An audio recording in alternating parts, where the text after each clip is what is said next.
PL-15E பாகிஸ்தானோட மிகவும் ஆபத்தான ஒரு ஏவுகணை.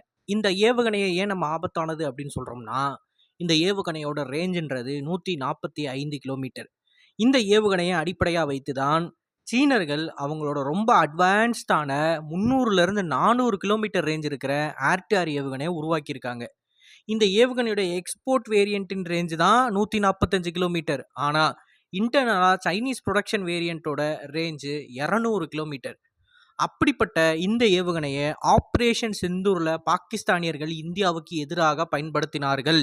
உலகத்தில் இந்தியாவுக்கு எதிராக ரிப்போர்ட் கொடுக்கக்கூடிய சில வெஸ்டர்ன் மீடியாஸ் என்ன சொல்கிறாங்க அப்படின்னா, இந்த PL-15E எக்ஸ்போர்ட் வேரியண்ட் ஏவுகணையால் தான் இந்திய விமானப்படை ஒரு சில போர் விமானங்களை இழந்துச்சு அப்படின்லாம் சொல்லிக்கிட்டு இருந்தாங்க. அண்ட் அதற்கு அடிப்படையில் மிக முக்கியமான காரணம் PL-15E வந்து மிஸ்சார்ஜ் பண்ணது அப்படின்ற விஷயத்தையும் சொல்லியிருந்தாங்க. ஸோ இந்த ஏவுகணை பாகிஸ்தானியர்களுக்கு வேலை செய்யுமா வேலை செய்யலையா, இல்லை இந்த ஏவுகணையோட திறன்களில் குறைபாடு இருக்கா இல்லையா அப்படின்ற கான்வர்சேஷனுக்குள்ளே போகாமல், இந்த ஏவுகணையோட பேப்பர் ஸ்பெக்கை எடுத்து பார்த்தோம் அப்படின்னா, சைனீஸ் இன்வென்ட்ரியில் இருக்கிற எல்லா ஏர் டு ஏர் ஏவுகணைகளும் இந்த ஏவுகணையிலிருந்து தான் அடிப்படையில் உருவானது. ஸோ அப்படிப்பட்ட இந்த ஆயுதம் முழுசாக இந்தியா கையில் சிக்குச்சு அப்படின்றது உங்களை நிறைய பேருக்கு தெரியும். சிக்கின ஏவுகணையை இந்தியா முழுமையாக ஆராய்ச்சி பண்ணுறதுக்கு DRDOவுக்கு ஷிப் பண்ணிருச்சு அப்படின்ற செய்தியையும் கடந்த காணொளிகளில் நம்ம பேசியிருப்போம். பட் இப்போது ஃப்ரெஞ்ச் மீடியா என்ன சொல்கிறாங்க அப்படின்னா, ஷிப் பண்ணப்பட்ட அந்த ஏவுகணையை முழுமையாக ரிவர்ஸ் என்ஜினியரிங் செய்து அந்த ஏவுகணையில் இருக்கக்கூடிய கிரிட்டிக்கல் தொழில்நுட்பங்கள் என்ன, எப்படி அந்த ஏவுகணை வேலை செய்யுது அப்படின்றத அடிப்படையில் புரிஞ்சுக்கிட்டு அந்த ஏவுகணையை கவுண்டர் பண்ணுவதற்கு தேவையான எலக்ட்ரானிக் கவுண்டர் மெஷர்ஸை இப்போது இந்தியா உருவாக்கிருச்சு அப்படின்னு ஃப்ரெஞ்ச் மீடியா ஒரு குண்டை தூக்கி போடுறாங்க. இப்போ இதோட அர்த்தம் என்ன, இது எப்படிப்பட்ட ஒரு அடி சீனர்களுக்கு அப்படின்னு பார்த்தீங்கன்னா, 2ஆம் உலகப் போரில் எனிக்மாவை எப்படி பிரிட்டன் கிராக் பண்ணி ஜெர்மனிய கடற்படைக்கு ஒரு மிகப்பெரிய அடியை கொடுத்தாங்களோ அந்த அளவுக்கு ஒரு அடி தான் இந்த ஏர் டு ஏர் ஏவுகணையோட எலக்ட்ரானிக் கவுண்டர் மெஷரை உருவாக்குனது இப்போ இந்தியா சீனாவுக்கு கொடுக்கறது. சீனர்களை பொறுத்த வரைக்கும் PL-15 அப்படின்ற இந்த ஏவுகணையோட அதே சாஃப்ட்வேர் அண்ட் அது பயன்படுத்துகிற அதே ஏவியானிக்ஸை தான் கண்டினியூஸாக PL-17 அந்த மாதிரியான ஏவுகணைகளுக்கும் பயன்படுத்துகிறாங்க. அந்த ஏவுகணையோட கோர் என்ஜின் தொழில்நுட்பம் தான் மாறுபடும்.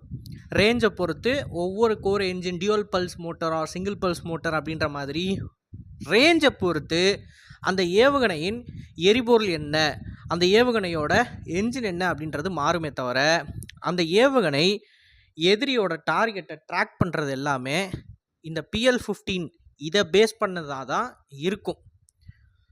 ஸோ இந்த ஏவுகணை அதோட டார்கெட்டை எப்படி ஐடென்டிஃபை பண்ணுது, ஐடென்டிஃபை பண்ணதுக்கப்புறமா அந்த டார்கெட்டை எப்படி ட்ராக் பண்ணுதுன்றதை நம்ம கிராக் பண்ணிட்டதால, இதுக்கு அடுத்து சீனர்கள் உருவாக்கணும் அப்படின்னு நினச்சிக்கிட்டு இருக்கிற ஏவுகணைகளும் எப்படி அதோட டார்கெட்டை ட்ராக் பண்ணுன்றது நம்மளால் கெஸ் பண்ண முடியும்.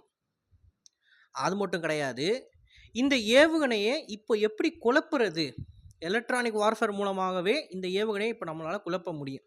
அதுக்கேற்ற எலக்ட்ரானிக் வார்ஃபேர் ஜாமர்ஸை நம்மளோட தேஜஸ் போர் விமானத்தில் ஆரம்பித்து சுகாய் மற்றும் ரஃபேல் வரைக்கும் பொருத்தி இருக்கும். இதில் இன்னும் குறிப்பிட்டு ஃப்ரெஞ்ச் மீடியா சொல்கிறது என்ன அப்படின்னா, ரஃபாலில் இருக்கக்கூடிய ஸ்பெக்ட்ரல் அப்படின்ற ஒரு எலக்ட்ரானிக் வார்ஃபேர் யூனிட்டு, அந்த யூனிட் ஏற்கனவே உலகத்திலே ரொம்ப கேப்பபிளான ஒரு electronic warfare unit.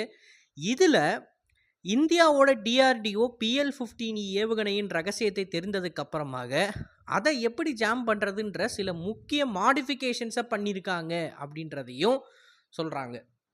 So French மீடியாவோட இந்த ரிப்போர்ட்டுன்றது அடிப்படையில் சைனீஸ் மிசைல்ஸை எப்படி கிராக் பண்ணுறது அப்படின்றத இந்தியா கண்டுபிடிச்சிட்டாங்க.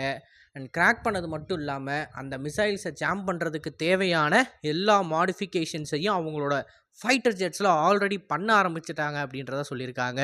இப்போ இதன் மூலமாக சைனீஸுக்கு எவ்வளோ பெரிய ஆப்பு இது அப்படின்னா, மறுபடியும் அவங்க டிராயிங் போர்ட்ஸுக்குள்ளே போவாங்க, உள்ளே போய் இந்த மிசைல்ஸை மாடிஃபை பண்ண ட்ரை பண்ணுவாங்க.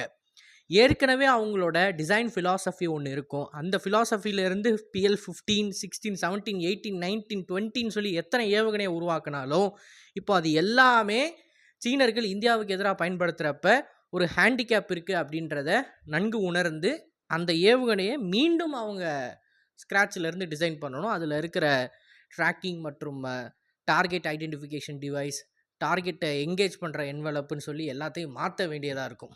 இது சீனர்களுக்கு ஒரு மிகப்பெரிய பிரச்சனை.